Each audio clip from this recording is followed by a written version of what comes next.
నా కూతురు ఉంటది, కొడుకున్నా కూడా వాడు ఎన్నో చేస్తుండు బయట, వాడు వచ్చి అయితే చెప్పుకోడు కదా. అమ్మాయి అయితే ఏం చేసినా బయట పడుతుంది, అది ఆటోమేటిక్ గా లూపోస్ తెలిసిపోతే బయట పడిపోతుంది. ఇక అట్లా నేను ఒకటే అంట, వాళ్ళు వచ్చి నాకు 1 రూపాయి ఇవ్వట్లేదు, నాకేం పెడతలేదు, నేను వాళ్ళ మాటలు పట్టించుకొని నేను ఇక్కడ ఆగిపోయినాను అనుకో, ముందు స్టెప్ వేయలేను.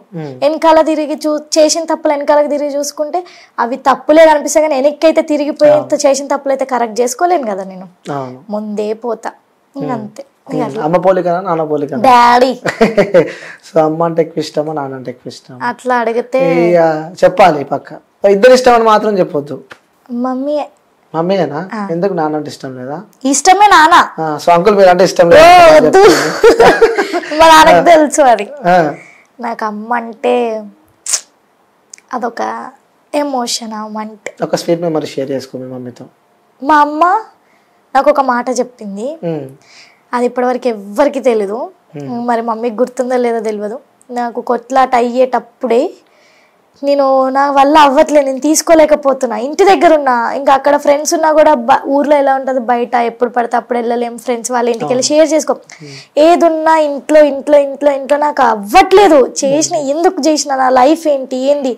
నైట్ 10 అవుతుంది, డాడీ డ్యూటీ వెళ్ళాడు, వస్తాడు అప్పుడే 10:30కి. అయితే అన్న నేను అమ్మనే ఉన్నాం, నేను ఇంటి వెనకాలకి వెళ్ళి కూర్చొని ఏడుస్తున్నా, నా వల్ల అవ్వక బాత్రూంలో ఏడ్చిన రోజులు కూడా ఉన్నాయి. అక్కడ ఏడుతుంటే మా అమ్మ చూసి పిలిచింది, మా అమ్మ నన్ను రానమ్మా అంటది, ఇక్కడ రా అంటే వచ్చిన. నేను ఇంకా నా వల్ల అవ్వట్లేదు, మా అమ్మ ముఖం చూస్తుంటే ఏడుపు వస్తుంది, నాకు చెప్పుకోవాలి అన్నంత వస్తుంది. పక్కకి పడుకొని, అమ్మ ఎందుకు, నేను ఎవరికేం పాపం చేసిన, ఎందుకు నాకే అన్ని, సరే తప్పు చేసిన, నేను ఎందుకు బయట పడలేకపోతున్నా, ఏంటి నా లైఫ్ అంటే ఇంకింతేనా అంటే మా అమ్మ ఒకటే మాట చెప్పింది, ఇప్పుడు నువ్వు ఇన్ని చూసినావు, ఈ చిన్న ఏజ్లో అన్ని చూసినావు, ఇక ముందు ఏదన్నా స్టెప్ వేసే ముందు ఆలోచించు, అది ఒక్కసారి కాదు 2 సార్లు కాదు, ఎన్నిసార్లు ఆలోచించినా తప్పు లేదు దాని గురించి, ఎందుకంటే ఒకటి చేసే ముందు ఆలోచించడం దాన్ని తప్పనరు, అది ఏదైనా సరే. సరే నువ్వు ఇంత బాధపడుతున్నావు, నిన్ను అర్థం చేసుకునేటోడు ఎక్కడన్నా ఒక్క చోట ఉంటాడు, నిన్ను అర్థం చేసుకుని నీ లైఫ్ లోకి వస్తాడు, ఏం బాధపడకండి మా అమ్మ. అప్పుడు అనుకున్నా, నా అమ్మనే నాకు ఇంత ఉంది, నా అన్నని నాకు ఇంత ఉన్నారు, ఇంకెందుకు అన్న థాట్ లో అక్కడే 7 months ఇంట్లోనే ఉన్నా. ఆ తర్వాత చాలా అదృష్టవంతురాలు అలాంటి అమ్మ దొరకదు నీకు.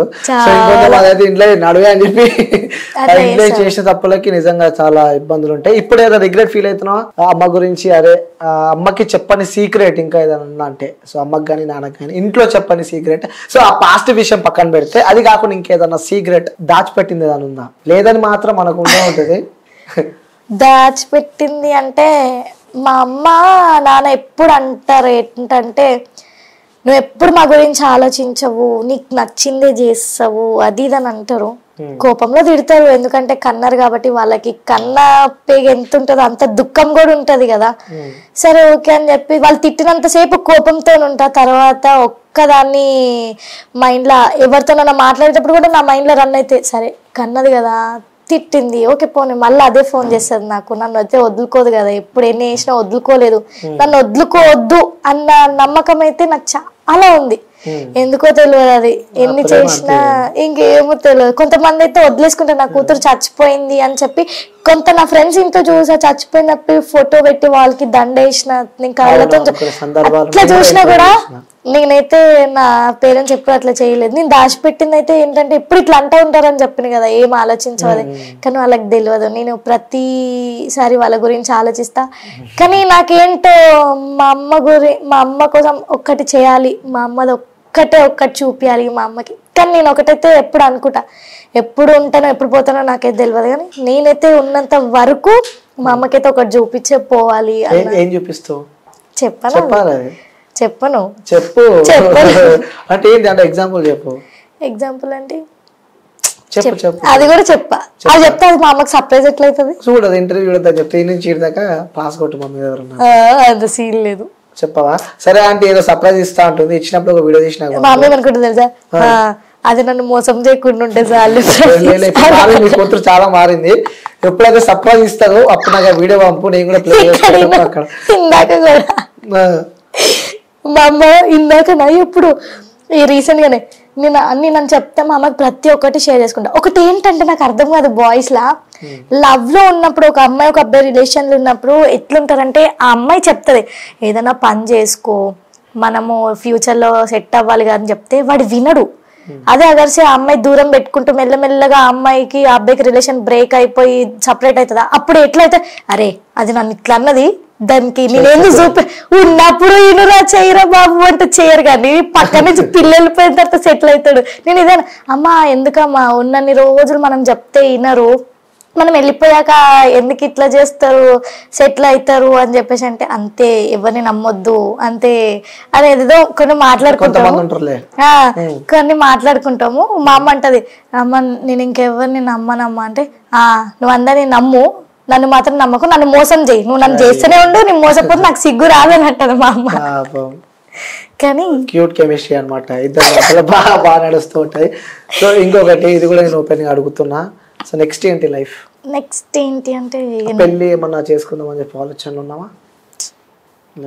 మా అమ్మ ఈ 2 కాళ్ళు ఇరగొట్టి పెడుతుంది. రిలేషన్ కి ఏది లేదు, వద్దు పెళ్లి ఇప్పుడే వద్దు, ప్రజెంట్ చిల్ అవుతున్నా అంటావు.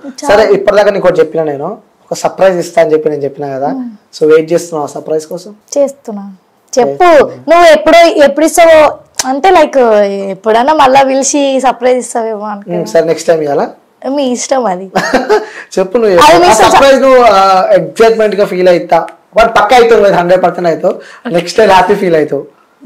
దీనికి కూడా ఇంతకుముందు నేను చెప్పినా కదా నీ ఫ్రెండ్ ఎవరు అమ్మాయి సోని అని చెప్పి, అమ్మాయి నుంచి వచ్చింది నాకు నీకు సర్ప్రైజ్ మన అమ్మాయి చెప్పింది. అది ఏం చెప్పింది? అది కొంచెం గలీజ్ ఉంటది, ముందే చెప్తున్నాను గలీజ్ సర్ప్రైజ్ అది.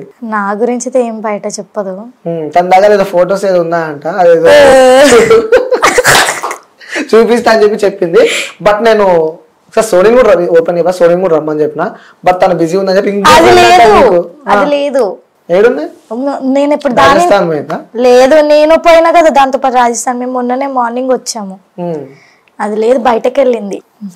రెడీయా సర్ప్రైజ్ కి? Okay ready. నువ్వు కూడా తర్వాత నాకు సర్ప్రైజ్ ఇవ్వాలి. సరే ఇస్తా పక్క కదా, ఎప్పుడైనా అనుకో పక్కన వేసుకుంటే ఇన్స్టాగ్రామ్ లో పోస్ట్ చేసి సర్ప్రైజ్ చేయాలని చెప్పి. ఓకేనా? కళ్ళు మూసుకోవాలి, మూసుకో. సర్ప్రైజ్ వద్దా? కావాలి. కళ్ళు ఎందుకు మూసుకోవాలి సర్ప్రైజ్ అన్నప్పుడు? అట్లా చూస్తావా మరి? మూసుకో, నేను చెప్తా. ఓపెన్ చేస్తే అనుకున్న వాళ్ళ మీద ఒట్టు, మరి నీ ఇష్టం మీద. నాకు తెలుసు మీ అమ్మ అంటే ఎక్కువ ఇష్టం, అమ్మల మీద ఒట్టేయను కాబట్టి అనుకున్న వాళ్ళ మీద ఒట్టు నువ్వు మళ్ళీ. సరే ఓకే తెరవా ఇవన్నీ చెప్పి ఇవన్నీ కళ్ళు మూసుకోను మళ్ళీ నేరుస్తున్నావు నువ్వు.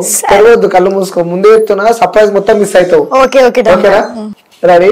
నువ్వు కళ్ళు మూసుకునే ఏం ఎక్స్పెక్ట్ చేస్తున్నావు? ఏ సర్ప్రైజ్ గిఫ్ట్ ఇస్తా అనుకుంటున్నావు?